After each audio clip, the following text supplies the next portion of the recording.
Should the Jets be trying to trade for Jessie Bates? We're going to talk about it.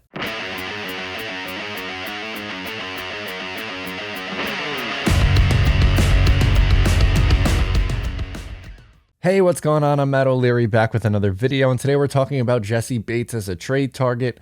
Before we get started today, I just wanted to mention you can follow on social media at Matt O'Leary NY. If you haven't already, please make sure to check out the Just Jets podcast. We got new episodes every single Monday. We got your voicemails. It's a whole lot of fun. And on top of that, you have bonus content over on Patreon, player write-ups. You have a podcast episode every week in Exit 16 West. It's a ton of fun. Make sure to check it out once again over on Patreon. So it's become very clear that Jessie Bates has no intention of playing on the franchise tag, and I get it. He's not the only one to ever do that. It's a tough spot. The franchise tag really kind of tends to help out the team rather than the player. The player is looking for the long-term security, and the team, in this case, the Cincinnati Bengals, they really have no intentions of giving him a long-term deal. So they're essentially waiting or extending another year in order for him to just hang around on the roster for a decent price. You're probably getting a little bit under market value for him on a one-year deal.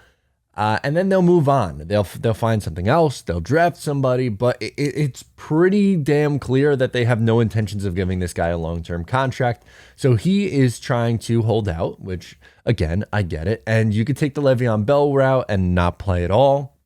You could show up and play, or you could demand a trade. And he hasn't necessarily demanded a trade, but it just seems like that's where this is trending towards, a trade. So we're going to go through if he would be a fit or not. He's still a very young player. He's only 25 and won't turn 26 until October. So he is just now entering his prime. As we know, unfortunately, with these guys in the secondary, they tend to begin to fall off around 30 years old. So he has his age 26, 27, 28, 29, 30. He has probably 5 years of prime left before it begins to tail off a little bit. Hey, some guys go longer. Sometimes safeties last a little bit longer in the NFL than corners do. But this guy, moral of the story, has many years to go. It's not like he's 29 years old. He's still very young. In 2020, he was a second-team All-Pro. That was probably his best year in the league. 109 tackles, 3 interceptions, was really, really dominant. And then last year, during the regular season, was probably just okay. It was up and down regular season for him. He missed 2 games. He had just 1 interception. He allowed 3 touchdowns, which was the most in his career, by the way. But in the playoffs, this guy really came alive.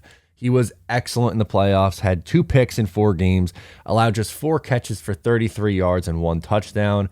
This guy, he took his game to the next level and was a huge part of why the Cincinnati Bengals were in the Super Bowl. Obviously, offense was a big storyline for them, but on the defense, Jessie Bates was one of the biggest guys on that defense and a really, really important, factor to this team. So, while I would put the Jets trading for him probably at not very likely, I think it's really interesting to talk about this guy because he really gives this Jets team something that they don't have right now at the free safety position. They signed Jordan Whitehead, who is a strong safety, and that's fine. But right now at free safety is a gigantic question mark for this New York Jets team.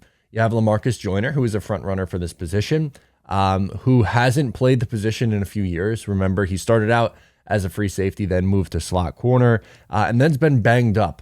The last 2 years has missed a lot of time. He's getting up there in age now at this point, so he's a little bit of a risk. As for the rest of that room, you have Jason Pinnock, who could potentially be the guy to play free safety. He looked okay in a small sample size in that role.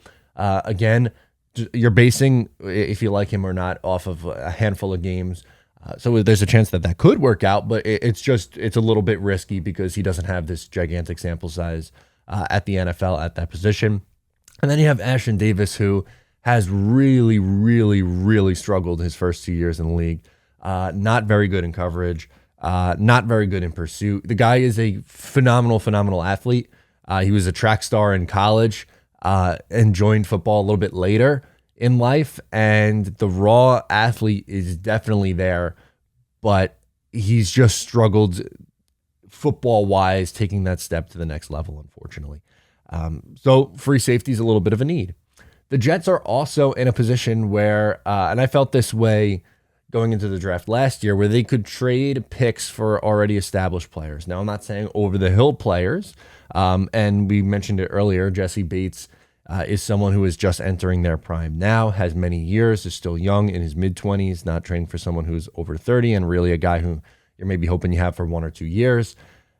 They didn't do that this past offseason. Instead, what they did was they packaged picks to move up in the draft and get more value. So all their picks were in the first 4 rounds.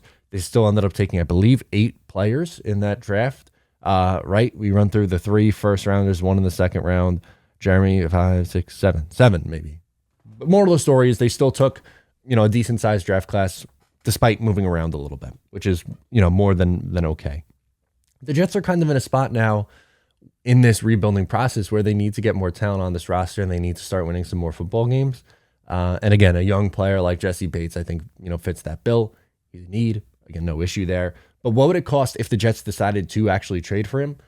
I don't think it's costing a first-round pick. I think a second maybe, and then some conditional pick beyond that. The Bengals are kind of in a desperate spot at this point, and Bates was a second-round pick when he was drafted. So if you're getting a second-rounder a few years later, I guess it kind of evens out. And that's kind of where I have it, a second and then maybe a conditional pick the following year.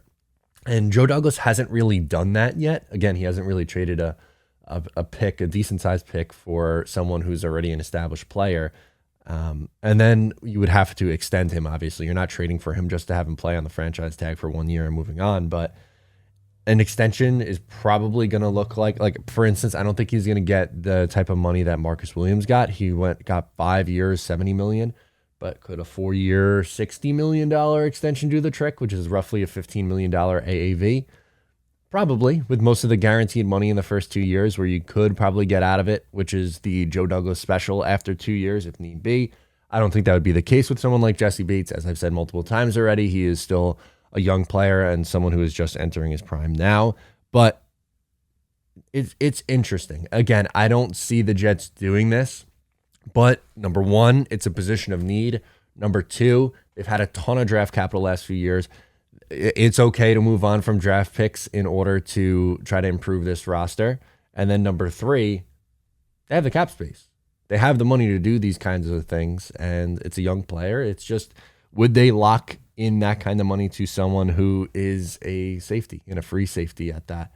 It's left to be seen. I would say probably not, but it's interesting to talk about because I think if they were to do that, let's just play the game for a second, that takes the defense to a completely different level. Secondary of DJ Reed, Sauce Gardner, Jeremy Bates, and Jordan Whitehead is pretty damn good with this pass rush, right? And then, if the defense has taken that step forward, now maybe you're a little bit more competitive than you thought, and that 7 or 8 win season turns into a 9 or a 10 win season. You add an extra game on there, and that's the difference here. The Jets need to, as I said already, the Jets need to start winning some football games here, and adding a guy like Jessie Bates would do just that. I don't know. I'm interested in this. I'm intrigued. I don't see it happening, but it's interesting. Let me know what you think of this down in the comments below. Would you be interested in trading for Jessie Bates? Let me know. Should they not? Maybe you want to hold on to their picks. You can let me know that too. We're on social media. Please subscribe here if you're new. Give the video a thumbs up if you enjoyed it. I'm Matt O'Leary, and I'll talk to you next time.